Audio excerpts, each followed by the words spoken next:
Good morning and welcome to YouTube's favorite comic book channel, Cartoonist Kayfabe. My name is Jim Rugg. I'm Ed Piscor. Before we get into Deathblow and Wolverine, I want to remind everybody about Cartoonist Kayfabe Comic Book Christmas in July, where we invite our audience to go take your doubles, take your comps, take some good comics, and put them in the local lending libraries near your house. This is the second year in a row that we are running the Cartoonist Kayfabe Comic Book Christmas in July promo, and it's real simple. People that like to read go to those lending libraries, and we would like them to read comics. So let's make some new comic book readers by putting some good comics where we know there are readers. Had a great response last year. Share pictures of those little lending libraries whenever you stock them with your comics, and tag us in those, and hopefully we'll grow some readers once again. You can also join us on Patreon. We have 3 levels. It'll give you access to our videos early, and the King Kayfabers, the top level, get all of our videos early, as well as sitting in on the recording session. Very handy if you're chasing some of these books to be in the front line of the Kayfabe effect, because some of the stuff we look at, there aren't very many copies, and they disappear, they go up in price quickly. So join King Kayfaber level and be the first one in line to pick up whatever cool book we're showing off. And speaking of those cool books, or probably not a big demand on this one. I think this book was printed in high numbers. I find it a lot in dollar bins. But Deathblow and Wolverine, Aron Weisenfeld, one of the top artists, in my opinion, to come out of the Wildstorm studio. And this is near his swan song in comics. I'm not sure what he did after this. So starts out on Team 7, finds his way quickly, and becomes one of the, like I say, one of my favorite Wildstorm guys. I should note, Richard Bennett is credited as finishing the art in these issues. So don't know exactly where credit goes in this case. Weisenfeld's doing layouts and writing, but I really like the art in this series, so I figured we would take a look at it. And here's the debate for all of you sitting at home, playing at home. What's the best art to come out of Wildstorm? Yeah, and there's also a conversation to be had about, like, the Image Studios. They each had a guy. You know, Rob Liefeld had Stephen Platt. Mm-hmm. To me, Weisenfeld is the dude from the Wildstorm camp. And then he's not talked about very much, man, but Jordan Raskin at the Mark Silvestri camp was my guy over there. Yeah, I wish he would have done more. He was somebody I liked too. I think he was profiled in a Wizard magazine. That's how I found out about him. I only did a couple of books. Did the Ripclaw special, was probably the big Top Cow book that he did. Did a Predator book. Yes. Great style. Very good. A little bit of the Sam S. Clark Hawbaker school for the really deep divers out there. But the other two would be Michael Turner out of Top Cow. That ain't my guy. And he sold books. And Travis Charest out of Wildstorm. All right. We could just stay on this spread, by the way. Clearly steeped in the Clean Line school, which is far divorced from the Weisenfeld works that we know. In fact, it felt like maybe he even had a requirement to be Stephen Platt-like on Team 7. You know, so many lines, and that's exactly what I responded to. But it was that school of, like, lines that don't make sense kind of comic book making. When you take the Clean Line approach, you can't hide. It's, you know, the Todd McFarlane maxim, when in doubt, black it out. You see no black here. That said, I wonder if there's like a digital component that has entered the possibility, because this is like clip art fucking cars and shit. It doesn't feel like, I think some tricks were put together, man. It does make me wonder, like, what is the layout on this page? Like, who gets credit for this because it's really cool? But is this a film still from Bullet or something that we're light boxing? Yeah, totally. Because we could agree that there's something more to it. It looks like a filter almost of like a San Francisco street scene. Yeah, it's pretty impressive, and the rest of the book is not at this level, in my opinion, and we'll keep going, and you'll see it. But I do think the color is worth noting, too, to go along with that Clean Line style. This is not what I think of as your Wildstorm coloring, you know, Alex Sinclair or something. Doesn't look like that. Very subtle pastel hues. I assume it's Bennett's wife. It's Monica Bennett is your colorist, so I'm assuming that's a partnership there. And I tell you, man, when the line artist and the colorist are in partnership, I think you get better results. Yeah. It may not be the same as one person doing it all, but it is somewhat of a collaboration in a way that sometimes these assembly line comics are not. I think this is a Jeff Darrow inspired piece of work, down to the color, because the original Hard Boiled was colored with these very similar pastel hues. I think that maybe even Lecture Lives Again might be I do like these layouts. You know, open panel here in the middle. This issue they shoot their load on this issue, because the second issue does not have anything approaching this level of craft and depth. Wolverine is really kind of a strange design. I feel like it's Barry Windsor Smith inspired, like Weapon X inspired kind of fella. Even this face, right? That feels a little Barry Windsor Smith-ish. It does. The nose reminds me of Pluto. Urasawa. Yeah, the nose really reminds me of that. But as we go on, there are scenes where Wolverine's like smelling somebody, and I'm like, oh, it is interesting to give him a big nose. Why not? This is a 90s comic, man. So, like, when we talk story, you don't need to talk too much about it, because, like, you got to get the ninjas to enter stage left as soon as possible. There's a Bourne Identity movie, not the first one, but he's attacked in an apartment. I think it might be like a Parisian apartment. It's exactly this. Like, coming through the windows, it looks like this could have been a storyboard for the opening of that scene. Is it a rice patty hat ninja? It is not. No, it's not. I was about to say, I might watch that movie. This video is brought to you by the Cartoonist Kayfabe Patreon. The King Kayfabers on our Patreon completely mitigate the kayfabe effect by getting a chance to see all of our videos before anybody else. They also have access to the live stream recording sessions and add a lot of value to the videos by filling in the gaps in the knowledge that Jimmy and I have on the subject matters that we were talking about. Before you lies the bibliography of Cartoonist Kayfabe with some pretty dope new additions that are coming in the near future. Hip Hop Family Tree Omnibus is coming to you this holiday season. 500 plus pages of content. It's the 10-year anniversary of Hip Hop Family Tree.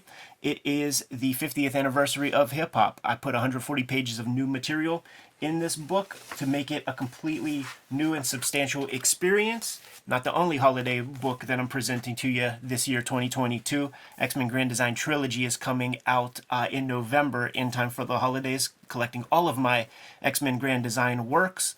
Some of this stuff is out of print right now, so it's the one place where you could get it all in a handy-dandy volume.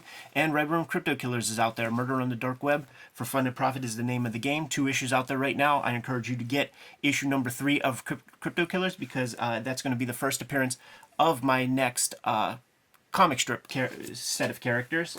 Jimmy has Street Angel Princess of Poverty coming out sooner than later. It is going to be a great companion piece to Street Angel Deadliest Girl Alive that currently has received a fresh printing. You get both books. You have all of Jimmy's Street Angel material that he has done to date. But right now, True Crime Funnies is the comic you're going to want to get your hands on. Still has a couple of copies. You go to Jim Rugg's website, go to his Patreon. You'll be able to see these comics ahead of time and purchase your own copy. Now that we're done with paying the bills, let's get back to the video. Some fun detail of like weapons being deployed. Like, that is nasty looking. The chain links in the mouth. And it is not a Spawn chain link. You know, there is thought behind that a little bit. There's little stuff that I think doesn't sell as well. Like being stopped because the chain jerks to a stop. Like, this is the ultimate dog collar match, but we don't get a panel of his neck snapping as the chain gets taut. No. Wish that was in there. Other stuff is good though. Although here's another oddity. Keep them at level. We're falling and we're hitting the ground, but physically it's the exact same height. This is the maximum storytelling you'll ever get from like a Wildstorm kind of thing. Fair. You feel the Jeff Darrow vibe, right? There is a lot of Jeff Darrow in this for sure. See, when we start to get these like line weights, it starts to get muddy, because now we're introducing focal points that don't matter. You know, by introducing these blacks and stuff. Like, yeah, I was thinking that with this panel, like, this is such a key shape here, except I don't know what it has to do with the story. Yeah. Like, I look at this and I'm like, oh, I forget what we were even doing in this scene now. I'm watching a parade on a street. Yeah, and it's weird compositions. They get some stuff right, but they get so much stuff wrong also. But you're not going to find a more interesting Wildstorm book, probably. Right. You know, like choosing to make this guy's hair black is so bizarre. Yeah, it's awful. And we're seeing the limits, and you know, we're comparing it like to like a Hard Boiled or something like this, man. Jeff Darrow understands clothing and drapery. Like, these guys, it's still kayfabe kind of character work and shit. There's little interesting details too, like a non-ruled panel for this sequence. It's not the standard in the comic. Yeah. So it's it's some kind of creative choice that's being applied there. Find that pretty interesting. It's just very unusual art for a Wildstorm. Gorgeous backgrounds. Weisenfeld around this time was doing like black and white work in their anthology, their Wildstorm anthology. At least did a couple of stories in there. I went through a Weisenfeld phase about 5 years ago. Yeah. And he doesn't have a huge amount of work, so you can track it down. He's now a painter, I think, in New York, or at least exhibiting there. A lot of attention to this car, an old Cadillac. Must have had a model or something of that thing, because it looks spectacular.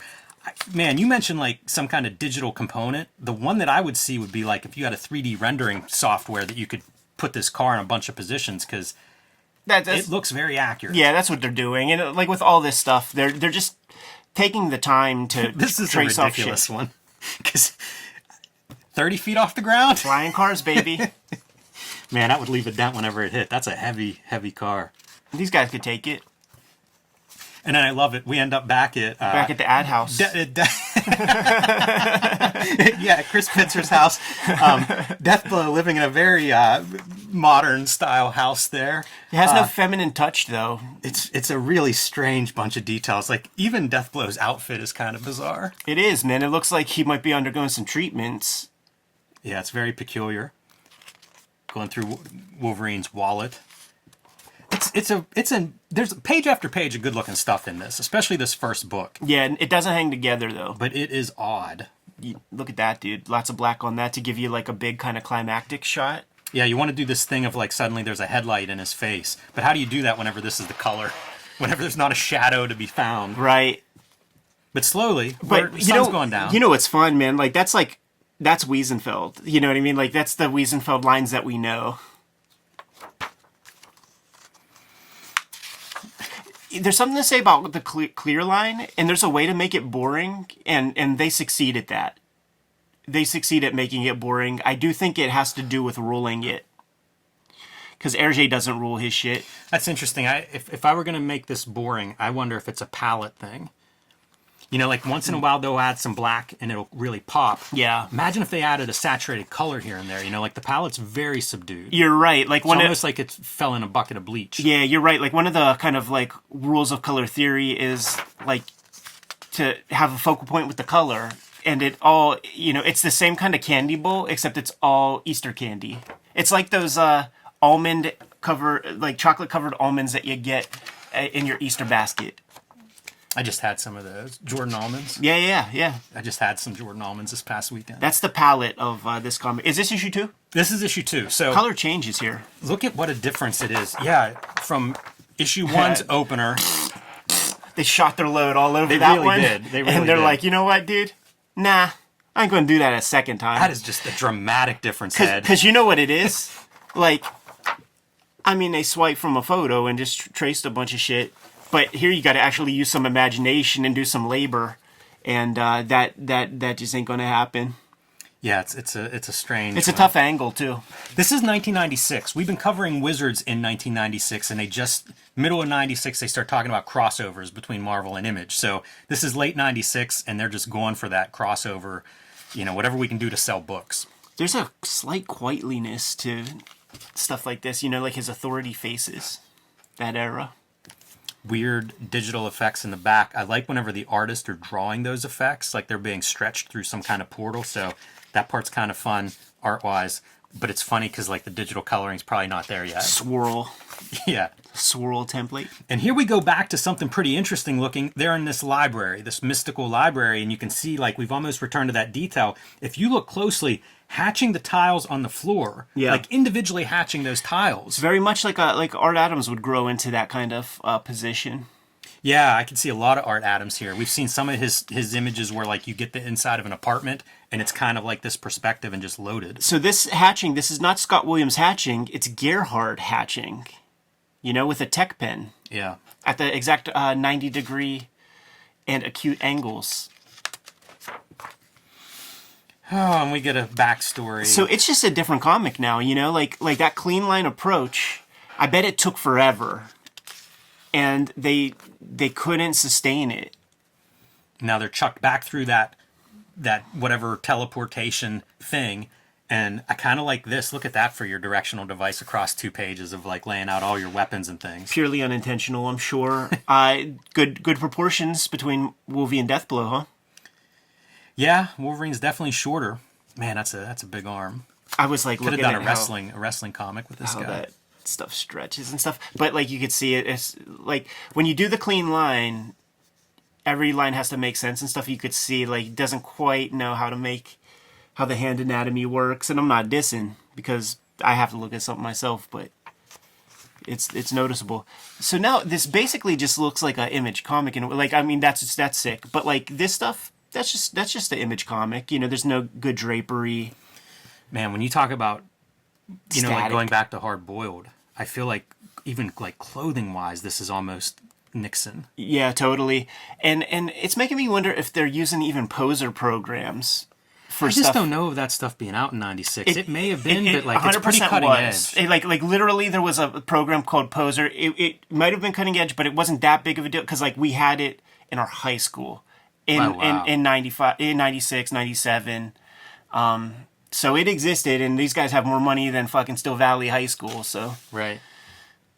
Yeah, that would make a lot of sense for why this book looks the way it does. If they lot of ended up digital with some influence. kind of new software program and one of these guys were inclined to use it, you might end up with this book. yeah, here goes your Gerhard hatching again, and that's the John Byrne like Terry Austin kind of pipe work. That's real fun to draw. Like a panel like this feels very much out of place with the rest of the book. Feels like Katsuhiro Otomo. Like we don't see it Akira. anywhere else. Yeah. In this issue, And in it's this, down to everything. series. It's down to everything. It's the color, because it looks like a Katsuhiro. It looks like a Steve Olive color from the Akira volumes, like the same palettes. The big, thick speed lines, which we haven't seen at all. That's a time saver. Yeah, I like the proportions of Deathblow here, where his head is teensy. Yeah. It's so small, kind of silly. Wolverine fighting in silhouettes a little bit. Weird lighting effect. You could almost see that as being if it were a poser software and you were able to do a light Right. source. Oh yeah. The Wolverine.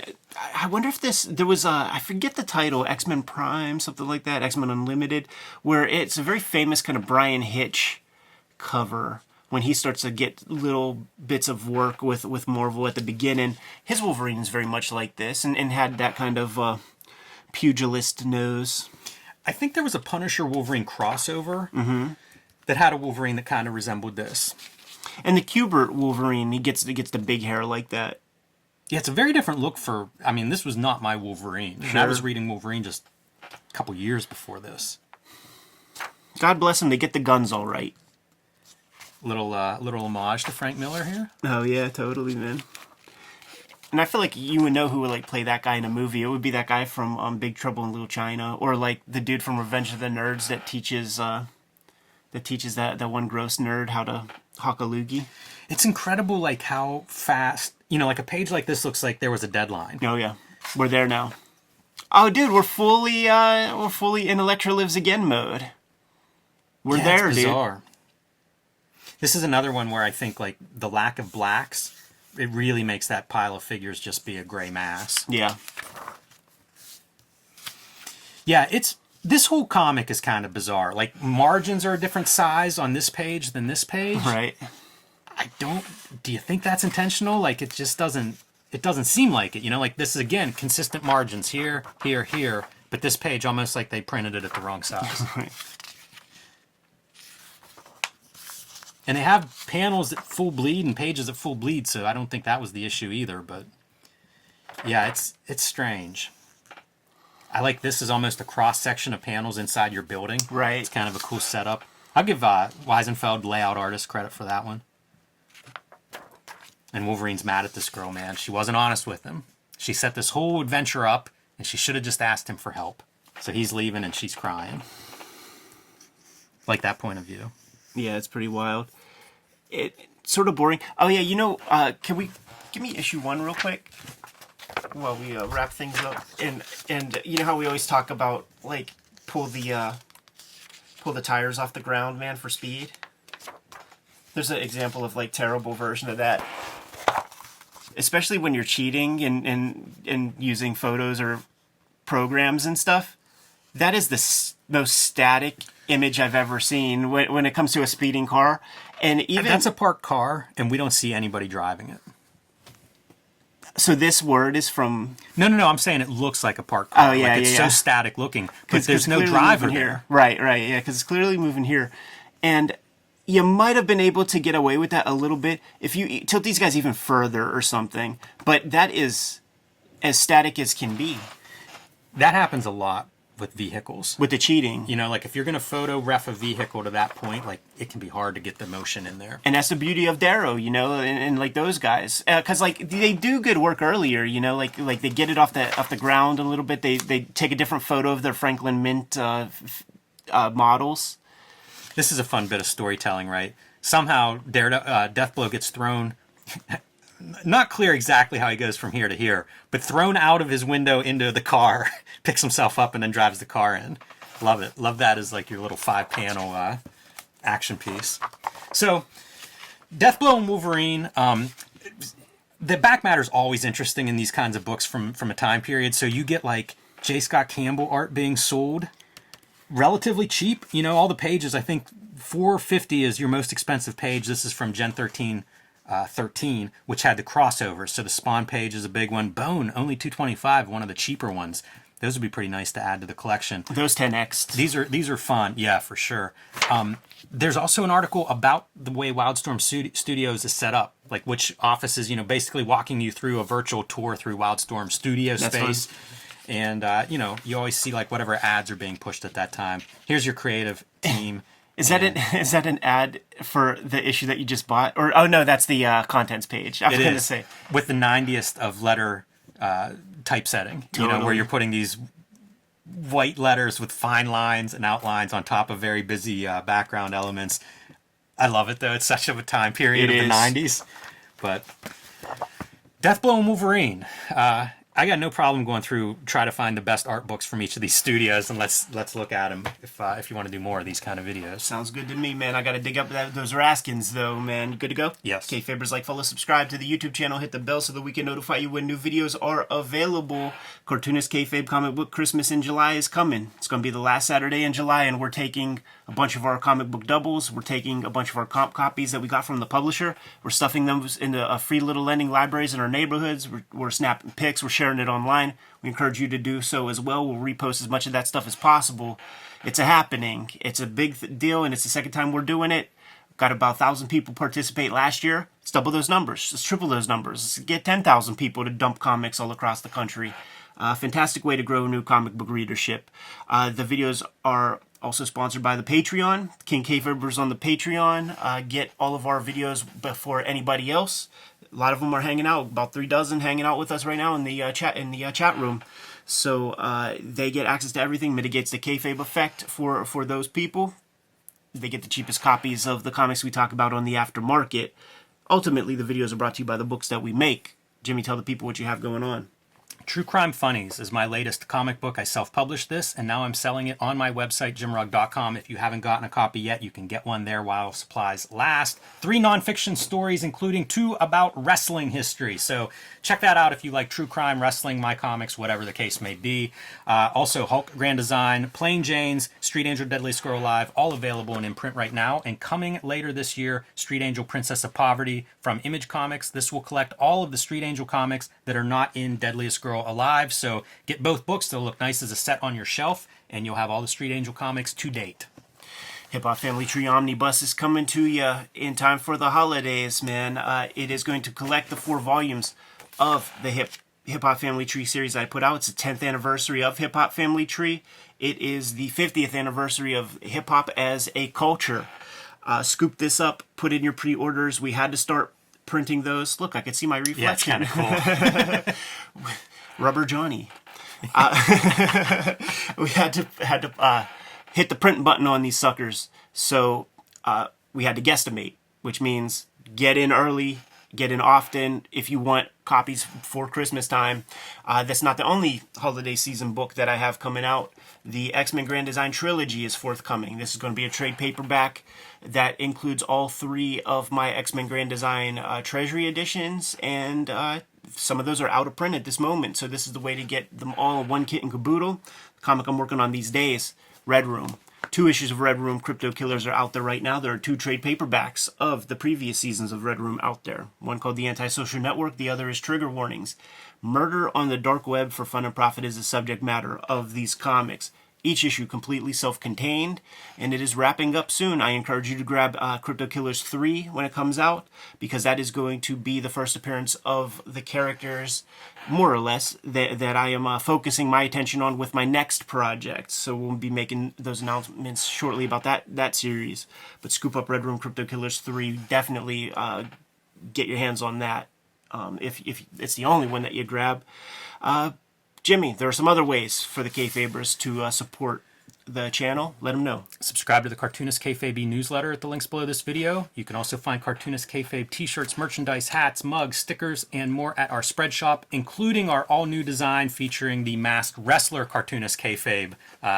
Maybe not logo, but design. So pick that up now. That link is also under this video. There you have it. All great ways to support the channel. Give them those marching orders, Jimmy, and we'll be on our way. Read more comics.